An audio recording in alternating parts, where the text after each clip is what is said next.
नमस्कार, मैं डॉक्टर नरेंद्र गुप्ता। देखते हैं कि हम होम्योपैथ, आयुर्वेद और बहुत सारे पैथी वाले लोग ये क्लेम करते हैं कि मैंने ये कैंसर पेशेंट ठीक किया और वो कैंसर पेशेंट ठीक किया। तो ये पूरी तरह से एक गलत स्टेटमेंट है,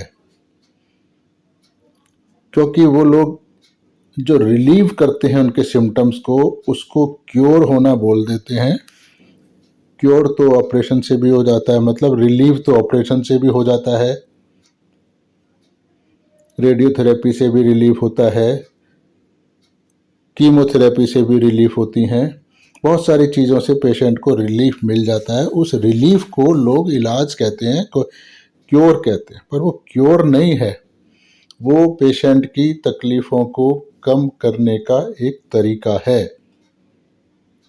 क्योर का मतलब होता है कि जो हेल्दी स्टेट आपकी पहले थी, उस स्टेट को वापस रीस्टोर करना, वो क्योर है। वो किसी भी पैथी से होगा नहीं, क्योंकि दुनिया की कोई भी पैथी ये नहीं जानती है कि हमारा शरीर किस तरह से बना है, किस तरह से ये काम करता है, कौन सी एनर्जियां हैं। अलग अलग बहुत है, 365 करोड़ एनर्जीज हैं अलग अलग, जो इस शरीर को चलाती हैं। उनके सबके अपने गुण धर्म हैं। तो ये कौन सी मुख्य एनर्जीज हैं जो हमारे शरीर को चलाती हैं, स्वस्थ रखती हैं, और उनकी गड़बड़ी से कैसे हम लोग बीमार होते हैं। हम सब लोग ये तो जानते हैं कि बैक्टीरिया हो गया, वायरस हो गया, इसमें ये स्ट्रक्चरल चेंजेस आ गए, तो ये जो इसके फिजियोलॉजिकल पैरामीटर्स हैं, जैसे शुगर बढ़ गई, इस फलानी चीज़ में ये बदलाव आ गया, तो उसको हम लोग बीमारी कहते हैं। वो बीमारी नहीं है, क्योंकि हमारा दिमाग, हमारी समझ वहीं तक है, इसलिए हम सब वहीं आके रुक जाते हैं कि शुगर बढ़ गई तो चलो जी डायबिटीज़ हो गई, ऐसी अन्य बीमारियों के बारे में। पर ये नहीं है। सवाल उठता है कि शुगर बढ़ी क्यों। जो वो कारण है बढ़ने का, वो बीमारी है। उसको पूरी तरह से रीस्टोर कर देना, वो क्योर है।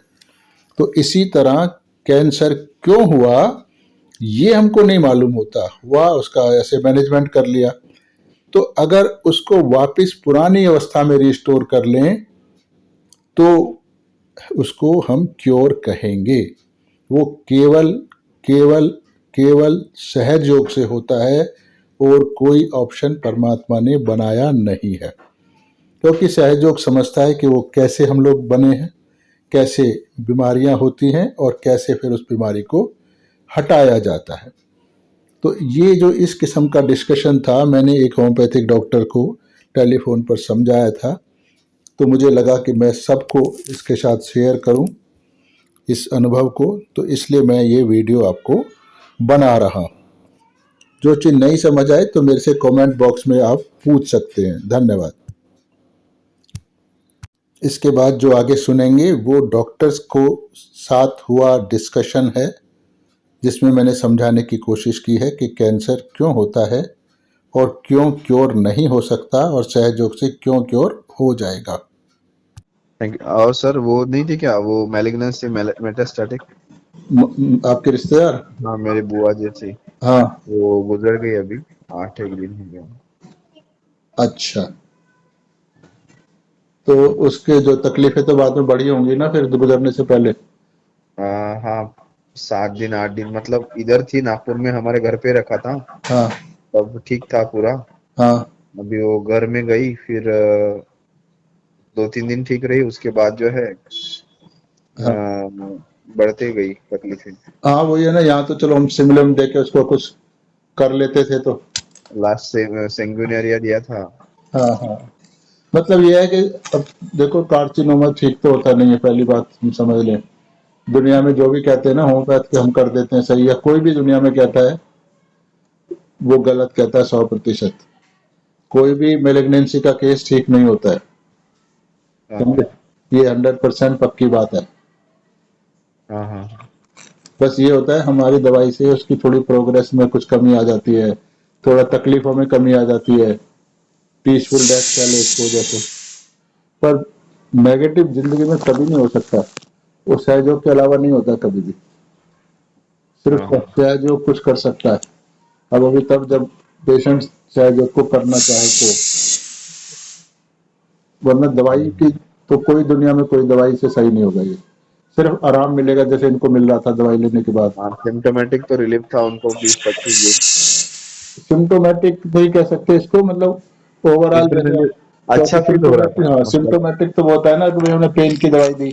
हाँ हाँ हाँ हम तो पेन की तो देते नहीं है, तो पेन की दवाइयां तो नहीं होती हैं वो तो मेंटल स्टेट पे देते हैं हम लोग।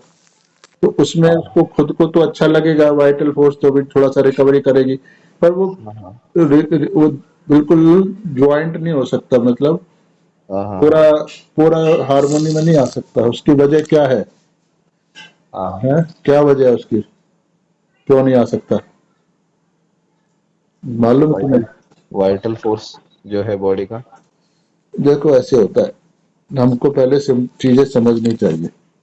अभी मैं अभी मैं यहाँ से तुम्हारे को कुछ समझा रहा हूँ, हाँ हाँ इसको फिर मैं यूट्यूब पे डालूंगा, हाँ हाँ तुम्हारी वॉइस उसमें रहेगी, हाँ हाँ हाँ ठीक है? हाँ हाँ अच्छा, अब हमको ये देखना होता है कि हमारी बॉडी कैसे काम करती है, सबसे बड़ी बात यह है। हाँ तो एक तो हम लोग फिजिकल को तो जानते हैं, जो भी मशीनों से चेक किया जा सकता है हाँ हाँ उसको तो हम लोग जानते हैं, चाहे वो एमआरआई हो, स्कैनिंग हो, कुछ भी हो। तो हाँ वो तो हमारे दायरे में आता है, ठीक है ना? हाँ सर। उसको चलाने वाली पावर कौन सी होती है?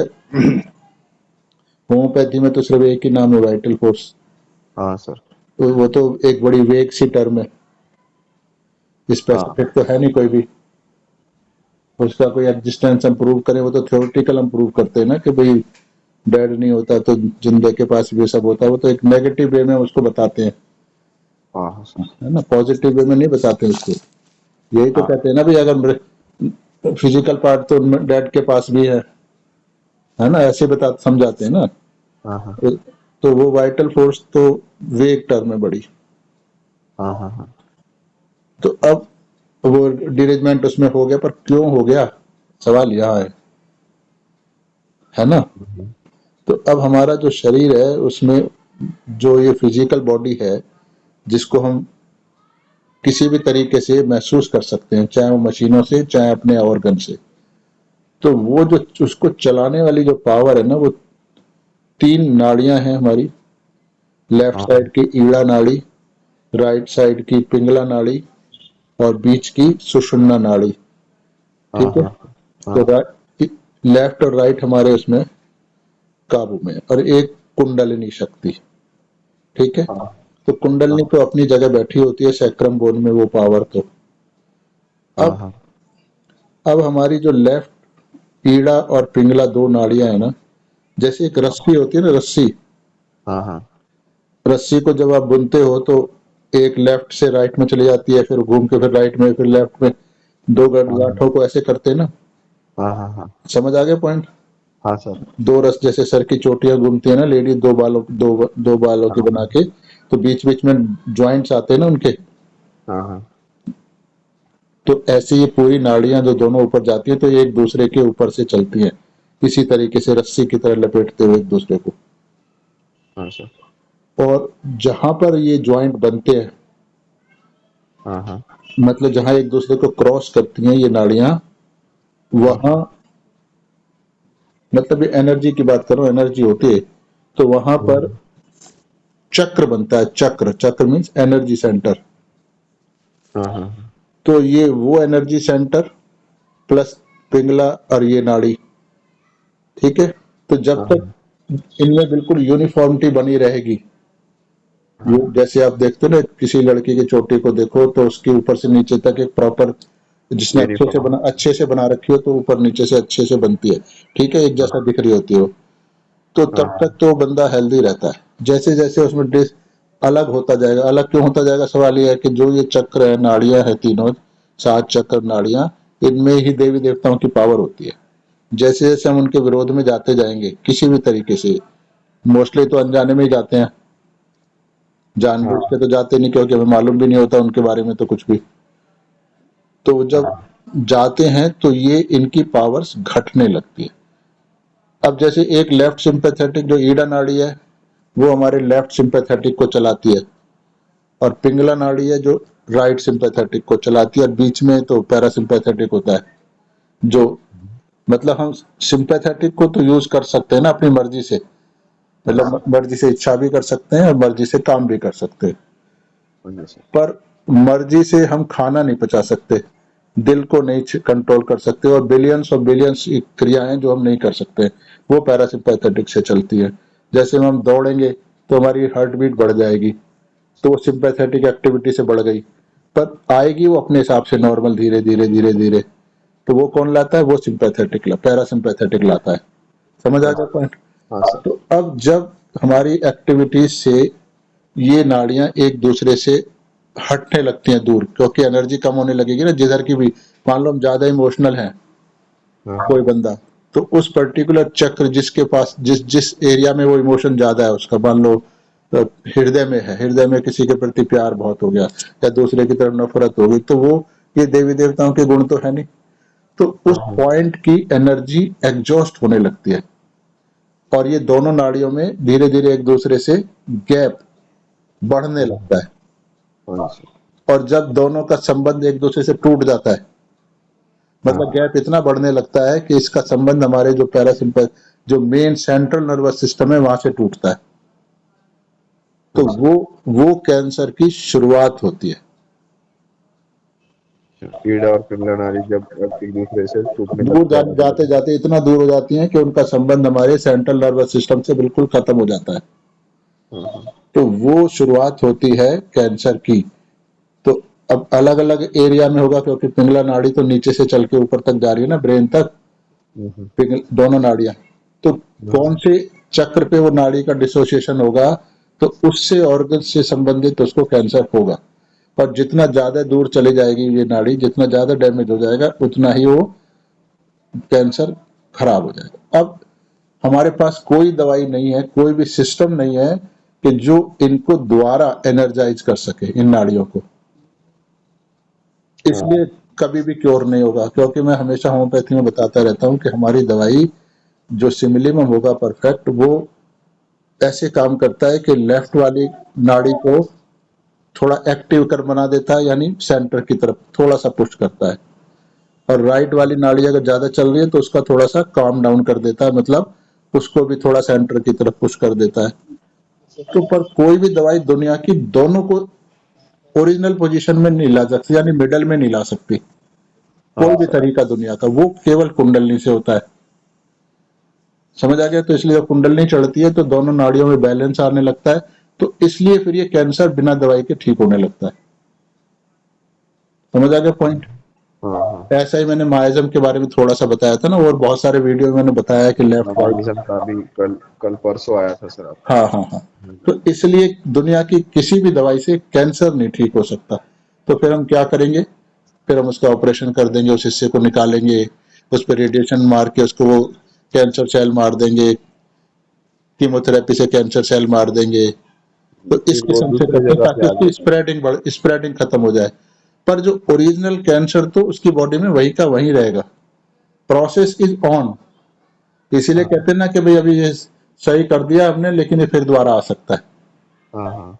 तो उनका ये तो अनुभव है कि आ सकता है, पर क्यों आ सकता है ये नहीं मालूम ना उनको। हाँ समझ आ गया पॉइंट? इसलिए हमारी दवाई भी क्योंकि थोड़ा सा उसको मिडल की तरफ पुश करती है पेशेंट को, तो इसलिए उसको रिलीफ आ जाता है। हाँ। हाँ सर। समझ आ गया पॉइंट? हाँ सर। तो मतलब इसलिए कोई भी डॉक्टर जो कहता है मैं कैंसर ठीक करता हूँ, 100% गलत कहता है, 100% गलत। हाँ हाँ। हाँ, वो रिलीफ ज्यादा दे सकता है, ये हम मानते हैं। से मतलब पेशेंट समझ? के मन में अच्छा लगने लगेगा। फिजिकली भी थोड़ा अच्छा लग सकता है उसको, जैसे आपके इन रिश्तेदार को हाँ, लगा था थोड़ा मेरे अच्छा को पहले 3 दिन से। पहले जब मैंने वीडियो कॉल से बात की थी तो एक अच्छा स्माइल था उनके चेहरे पे। हाँ था ना, तो ये हमारी दवाई कर लेती है उसको एक। इसीलिए हनुमान साहब ने कहा है ना कि पीसफुल डेथ आपको दे देगी। जो टॉर्चर सम लाइफ होती है इन लोगों की, उससे आप बच जाते हो। इसीलिए मैं बार बार कहता हूं कि सिमिलिमम भी उस चीज को क्योर करेगा जो क्योर होने लायक है, क्यूरेबल। सबको नहीं करता है। समझ आ गया पॉइंट ऑफ ये सारी चीजें? हाँ सर। तो अभी मैं इसको कुछ कोशिश करूंगा एडिट करके यूट्यूब पे डालने की, ताकि और लोगों को भी हो सकता है लोगों को समझ आ जाए मेरी कुछ बातें। ठीक है, हाँ कुछ तुम्हें दिक्कत तो नहीं? नहीं सर, कोई दिक्कत नहीं सर, चलो आपसे सीखने को मिल रहा है, ये हमारा सौभाग्य है सर। अभी मैं कोशिश करता हूँ उसको डालने की, बनाने की। Thank you so much sir. Okay okay, welcome. बताया, thank you so much sir, thank you. अब सहयोग से संबंधित चीजें। कुंडलिनी आपकी माँ है, सदैव उनकी छत्र छाया में रहें, उनके प्रेम की छांव तले रहें, उनके बच्चे बने और वही आपको उस सर्वोच्च परमपिता परमात्मा तक ले जाएगी। एक बार जब आप ये प्राप्त कर लेंगे जहाँ से सारी चीज़ें उत्पन्न हुई हैं, तो बाकी सारी चीज़ें स्वयं ही आसान हो जाएंगी। लेकिन आप लगातार ध्यान नहीं करते, प्रेम और शांति पूर्वक नहीं रह पाते हैं, आपकी बातचीत में गंभीरता नहीं है, यहाँ तक कि मुझसे बात करते समय भी आप गंभीर नहीं हैं। लेकिन आप सांसारिक वस्त्रों के लिए आप कितने ललायित हैं। मुझको प्राप्त करने का प्रयास करें। मैं आपकी माँ हूँ, मैं आपके लिए ही हूँ। मैंने आप लोगों को वह दिया है जो महान से महान साधु संतों को भी प्राप्त नहीं था। आपको एक महान संपत्ति दे दी गई है, आप इसका उपयोग किस प्रकार से करेंगे, इस संपत्ति की मात्र एक लहर से हजारों और करोड़ों सितारों और ग्रहों को सृजन किया गया है। आपके पुनर्जन्म का महत्व बहुत अधिक है। तो इसीलिए सहयोग को प्राप्त करें, ताकि आप परमात्मा के आशीर्वाद से हर प्रकार की समस्या से दूर रहते हुए जिंदा अवस्था में स्वर्ग को प्राप्त कर सकें। धन्यवाद।